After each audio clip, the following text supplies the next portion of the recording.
안녕하세요. 시니어 라이프 비즈니스를 연구하는 치학입니다.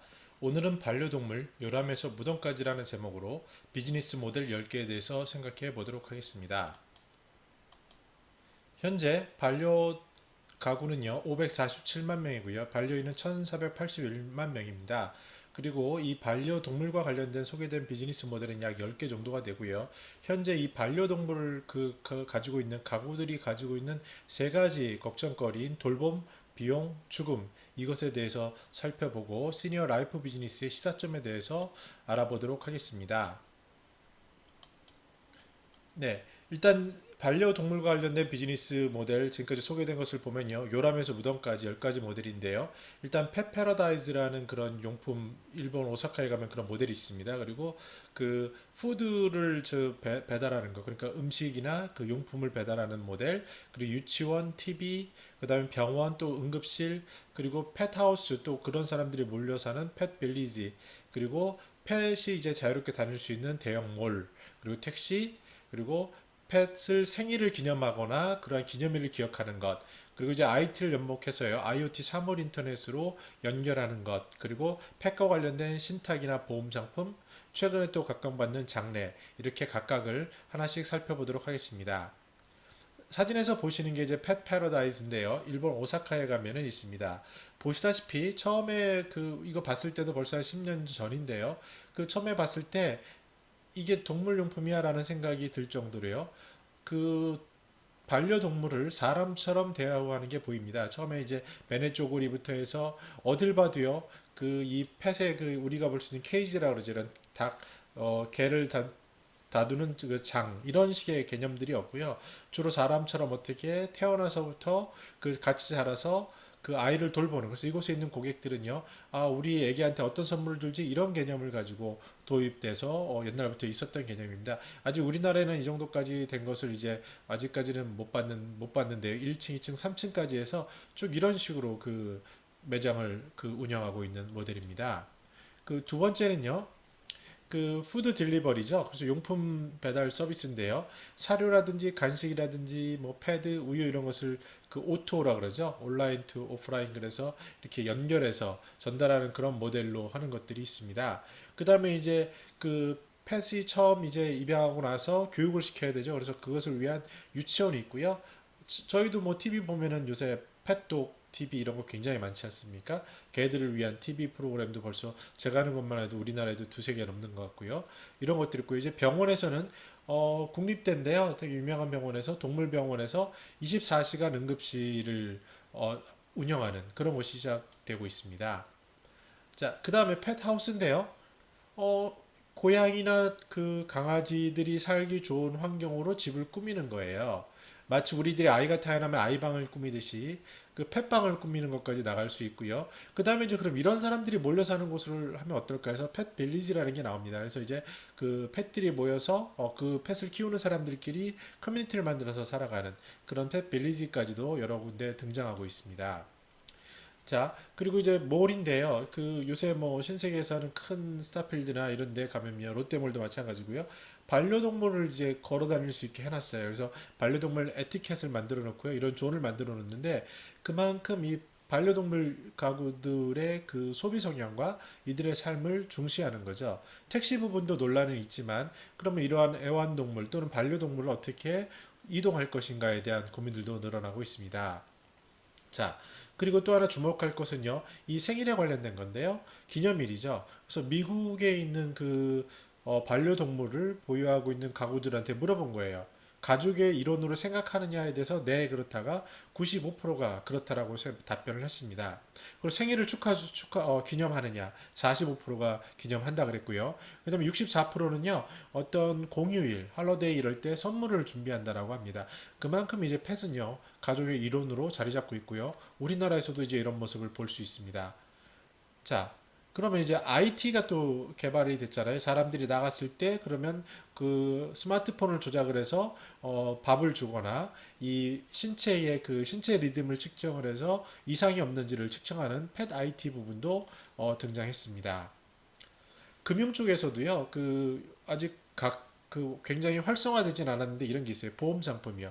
왜냐하면 이제 아시다시피 특히 젊은 친구들 중에서도 그 반려견이나 반려묘를 이렇게 같이 생활하는 분들이 많으신데 이분들이 좀 생활 형편이 아주 뭐 넉넉하지 않거든요. 그 빡빡하지만 이 반려동물들을 위해서 의료 비용으로 나가는 게 큽니다. 한 번 나가면 뭐 치과 한 번 가도 굉장히 큰 비용이 드러나고 하기 때문에 이쪽에 대한 어떠한 보험 상품들이 등장을 했어요. 물론 현실에서는 좀 어려움이 있죠. 근데 이거보다 조금 더 주목해 보셔야 될 것은 펫 신탁이라는 게 있습니다. 그 뭐냐면 반려동물 만약에 이제 주인이 먼저 사망하게 됐어요. 그랬을 때 남아있는 사랑하는 반려동물에 대해서 어떻게 일정하게 이들이 지낼 수 있게 해줄 것인가에 대한 고민을 담아내는 게 펫신탁입니다. 그래서 내가 당신이 그 사망하더라도 그 가족의 일원이었던 그 펫들이 그래도 좀 안정적인 삶을 살 수 있도록 만든 그런 상품도 시작이 되고요. 각광받고 있습니다.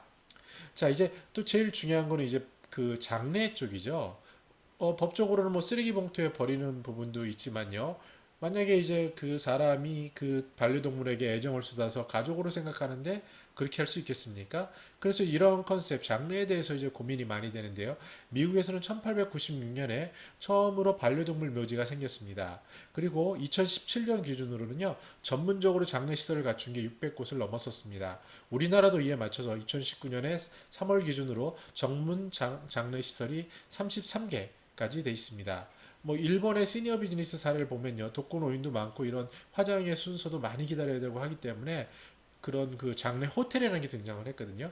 호텔에 모시고 거기서 장례 서비스를 하고 그다음에 순번이 되면 화장을 하는 그런 순서인데요. 아마 거기까지는 아니더라도 이러한 장례 쪽에 관련된 부분도 점차 그 주목받을 부분으로 생각합니다. 자, 그럼 제가 이렇게 10가지를 말씀드렸는데요. 이런 반려가구들의 고민들이 늘어나고 있어요. 처음에 뭐냐면요. 이 반려가구들이 집에서 이제 키우는데 만약에 어디 해외여행을 간다, 어딜 간다 할 때 아직까지는 그 반려동물과 생활할 수 있는 환경 조건이 그렇게 잘 돼 있지 않거든요. 당장 뭐 비행기를 타거나 당장 어디 택시를 타거나 차를 탔을 때부터 시선도 뭐 편하지 않고요. 그런데 이제 장기간으로 특히 이제 명절 같은 경우에 비우게 됐을 때 어떻게 합니까? 그래서 제 주변에서도 일어나는 사례인데요. 이제 시니어들이 퇴직하고 가족과의 이제 관계 다 가족들이 많이 떨어지죠. 그러다 보니 소통의 니즈가 있고 반려동물에게 애정을 쏟게 됩니다. 그래서 제가 본 사례인데 설날 때 이제 와가지고 우리 집에 있는 그 강아지 밥을 어디 매번 챙겨줘라 친구한테 부탁을 하고요. 대신에 당신을 위해서 내가 이런 선물 준비했으니까 잘 돌봐줘.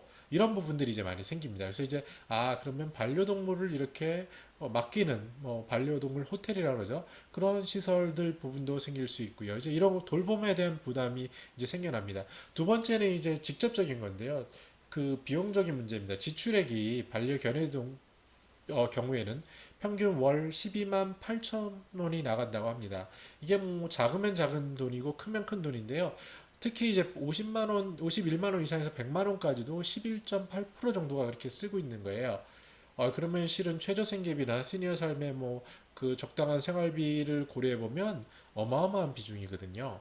반려묘도 마찬가지고요. 그래서 이런 비용의 문제를 어떻게 해결할 것인가가 특히 이제 의료비가 발생했을 때 이런 큰 돈이 들어가서 어떻게 할 것인가가 아주 현실적인 문제가 될 수 있는 거죠. 왜냐면 내가 살아가는 가족이고 그 가족인 반려동물이 아팠을 때 내가 과연 이걸 무시할 수 있는가? 그리고 내 생활비 속에서 이걸 할당할 수 있는가에 대한 고민들이 점차 늘어날 것으로 생각합니다. 이제 세 번째는요. 이렇게 애정을 쏟았는데 먼저 죽거나 해서 이별을 하는 거예요.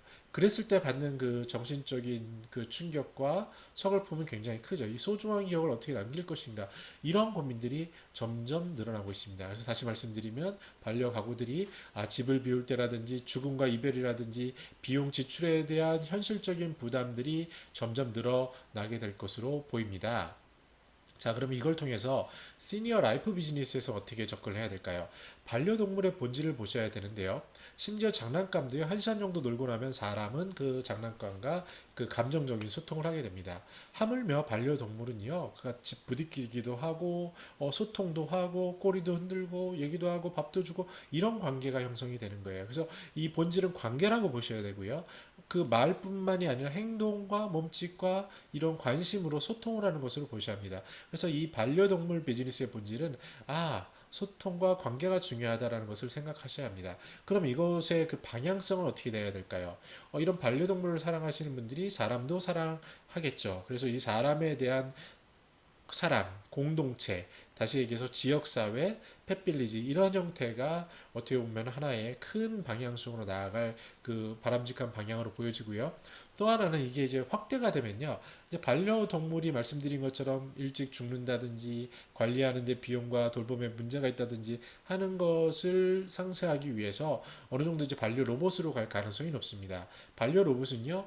아시다시피 기술은 굉장히 발전할 거고요. 반려 로봇에 대해서 실제로 일본이나 서구 사례나 우리나라도 효돌이라고 있죠. 그 노인들이나 고객들이 그 느끼는 정서적인 관계가 반려동물에 비해 크게 떨어지지 않을 수 있어요. 특히 왜냐하면 말도 하기 때문에. 그리고 이 말뿐만 아니라 커뮤니케이터, 메신저의 역할을 하기 때문에 제3자와 소통하는 것까지 가능하고요. 사물 인터넷을 통해서 통제까지 가능하기 때문에 이러한 반려 로봇에 대해서 관심을 가져야 되고요. 특히 이제 요새 미세먼지와 함께 이제 보시면 어린 아이들, 자녀들, 저 같은 경우도 뭐 우리 꼬맹이가 햄스터부터 물고기부터 막 키우는데 되게 부담스럽거든요.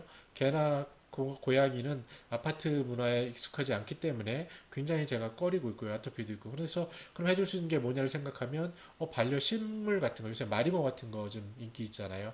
150년 정도 자란다고 하니까 이런 쪽으로도 점점 관심을 갖게 될 겁니다. 그래서 이제 중요한 것은 어린 자녀들이나 이런 그 반려식물, 반려동물을 통해서 반려 로봇을 통해서 관계라든지 소통의 관계를 만들어내는 거고요. 물론 반려동물이 주는 것과는 질적으로 다를 수 있습니다. 그러나 말씀드렸던 그러한 문제들과 이런 현안들을 종합해 봤을 때 점차 이 본질인 관계와 소통을 향할 거고요. 그 바람직한 형태는 공동체일 거고요. 그리고 그것의 확장된 모델은 반려로봇, 반려식물일 것으로 보여집니다. 네, 오늘은 이렇게 시니어 라이프 스타일과 이슈를 다뤘고요. 저는 시니어 비즈니스 이슈 그리고 현장에서 부딪히는 시니어 비즈니스 컨설팅 리서치 교육을 하고 있습니다. 여러분들의 구독하기는 저에게 더 좋은 컨텐츠를 만드는 데 도움이 됩니다. 감사합니다.